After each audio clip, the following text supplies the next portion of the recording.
Why does there continue to be a stigma around stammering, and what can be done to tackle it? Let's speak to Liam Nattrass, a mental health practitioner from Welwyn Garden City. Good morning to you, Liam. Hi, Lando. How you doing? Thanks for joining us this morning. Can you remember when you developed your stammer? I saw, I don't know where, it was about 2 or 3 ever since I started talking, my parents noticed it, I think. And what does it feel like when you can't say what you think? It frustrating? Yeah, no, absolutely. Yeah, no, but very annoying, very frustrating, and of course that just makes it even worse because then you get more tense and it just makes the words even harder to come out. So, yeah, it's a vicious circle almost. And how did people react to your stammer, Liam? I think as a young child, it wasn't too bad really, because I think it was like kids at that age don't really appreciate perhaps what's going on. It's more kind of perhaps towards secondary school. I think obviously because kids at that age obviously can be a bit cruel at times, I guess, and sometimes it's been quite positive, I guess, but yeah, no, I think people just are possibly a bit confused about it more than anything. I think, Andy. And I know pressure and stress can make it worse, like a radio interview. But you're doing really well. Do you have coping strategies? Like a few which I try implement, perhaps on times which are less stressful, perhaps. But I think a big one for me, just to be open about it, and I guess be acceptance of it, because a lot of the time when you try not to stammer, you end up stammering more. Of course. So, of course, by being open about it and disclosing it as well, and that reduces the anxiety for myself. And it means, it means that I don't have to try not to stammer. And that itself, in a way, helps actually increasing my fluency in a way, because I'm not bothered if I stammer or not, really. Well, look, stay there, Liam, because let's bring in Frankie Paterson, a speech therapist from Tring. Good morning to you, Frankie. Hello, good morning, Andy. You've helped hundreds of people with their speech. How do you approach it when you first meet someone with a stammer? So I look at the whole person. That's the most important thing for me. So I kind of look at all of their strengths and all of their challenges. I look at kind of how the stammer is impacting on them, both to do with how it's affecting their speech and ability to speak.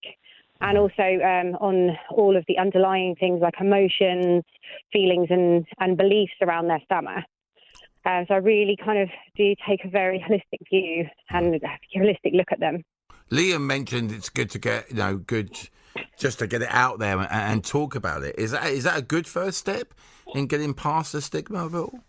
Yeah, because people who stammer very often they hold back from being open about the fact that they stammer. They often try and hide their identity as a person who stammers. And actually, by doing all that avoidance, it can actually make the fear around stammering more intense and more acute, and that can make the stammering worse. So by kind of being open about it, saying, I have a stammer. That can bring it out into the open and really, really help with the stammering itself, and also to do with their feelings around it and their feelings of kind of pressure and stress around the stammer. Once something's out in the open, it's no longer such a threat to you. So it really does help. Does your age make any difference? Well, yeah, I think sometimes I have heard anecdotal evidence of like people who stammer, finding that it does improve with age. And that will be, I think that's got to be a lot to do, I think it gets better. That's got to be a lot to do with kind of what Liam said earlier about accepting the fact that you have a stammer, not trying to fight against it so much. And that's kind of a characteristic that a lot of people do develop with age. But then at the same time, there are some people who that doesn't really it doesn't work that way, that they don't tend to get better with age. And then things like speech and language therapy can really help. Where can listeners find out more information about you and what you run? So I run an organisation called Magic Words Therapy. And we work with all kinds of different communication difficulties, including stammering. And so they can go to our website. So if they just Google Magic Words Therapy, then they can find us. But there are also lots of other kind of options for speech and language therapy with the NHS and other independent organisations like my own.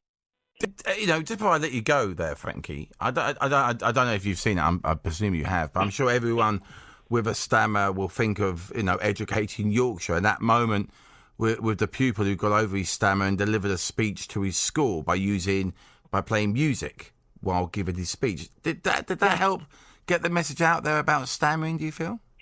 Yeah, it really did. Kind of that programme and also the King's Speech and, even like kind of quite high profile people like, I think it was Gareth Gates a few years ago who, yes.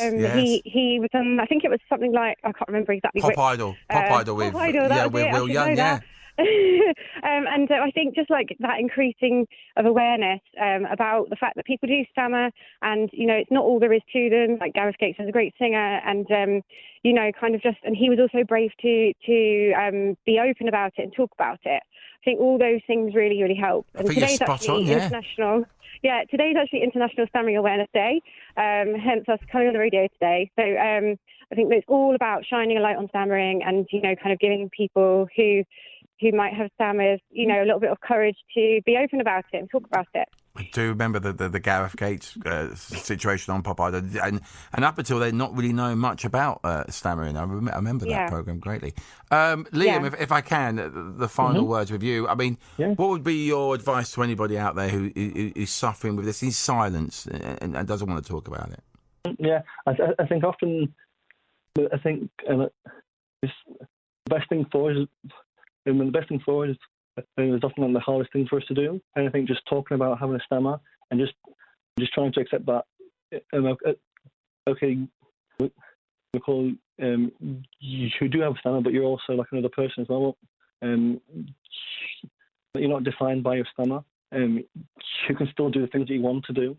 And please just don't let it hold you back, because it's not your fault that you have a stammer, and it's not a bad thing to have a stammer. Like especially in my work as well. I don't think that I would be like the practitioner that I am today. Mm-hmm.